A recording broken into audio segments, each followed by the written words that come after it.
जय सिया राम। क्या कहा? नमस्कार नहीं जनाब, आप बिहार की खबर देख रहे हैं। सुशासन बाबू के राज में जय सिया राम का मतलब है राम नाम सत्य।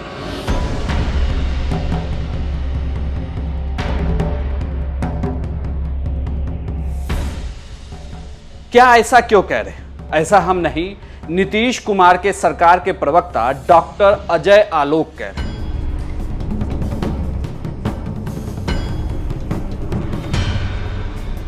इन्हें भी कोरोना हुआ था और बिहार में जब कोरोना की बहार आई तो डॉक्टर साहब के तर्क ने दिल जीत लिया।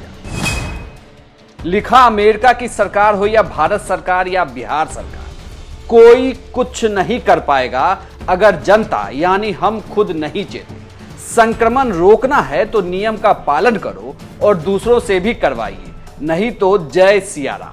बैठ के सरकार को गाली देने से संक्रमण कम हो जाएगा, यही सोच के खुश रहिए।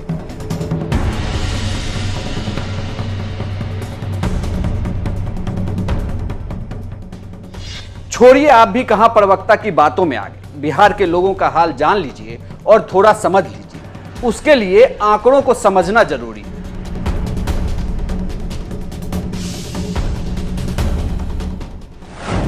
WHO कहती है कि हर 1000 आदमी पर एक डॉक्टर होना चाहिए।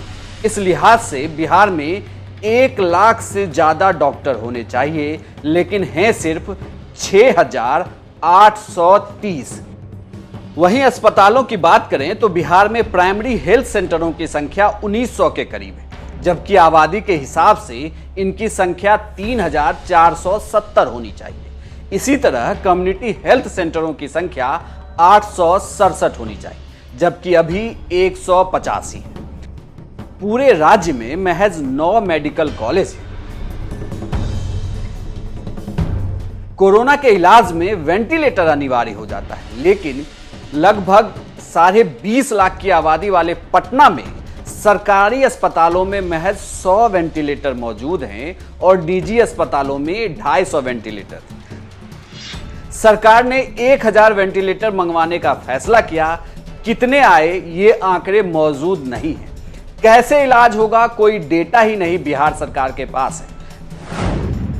खैर, बेसिक सवाल पर आते हैं। पटना में कोरोना के इलाज के लिए प्राइवेट अस्पतालों का सरकार अधिग्रहण नहीं कर रही, जबकि मामले लगातार बढ़ रहे। मुश्किल यह है कि जो अस्पताल कोरोना के इलाज के लिए रिजर्व किए गए, वहां टेस्टिंग हो ही नहीं रही। ऐसे में बिहार के लोग प्राइवेट अस्पतालों का रुख कर नहीं पाते, क्योंकि प्राइवेट अस्पतालों के हाथ बंधे। सरकार ने उन्हें इलाज करने की परमिशन ही नहीं दी, जबकि दूसरे राज्यों में दिल्ली, महाराष्ट्र, केरल, तमिलनाडु जहां भी केस बढ़े, प्राइवेट अस्पतालों में बेड को आरक्षित किया गया। इतना ही नहीं, पटना का एक और हाल आपको बता देते हैं। जिनका टेस्ट नहीं हुआ है लेकिन उनमें कोरोना के लक्षण हैं, तो उनका इलाज प्राइवेट अस्पताल कर देती है, लेकिन रिपोर्ट पॉजिटिव आते ही इलाज बंद। उन्हें कहा जाता है कि सरकारी अस्पतालों का रुख करें जो कोरोना के लिए डेडिकेटेड है, और उन अस्पतालों में ही इलाज नहीं होता।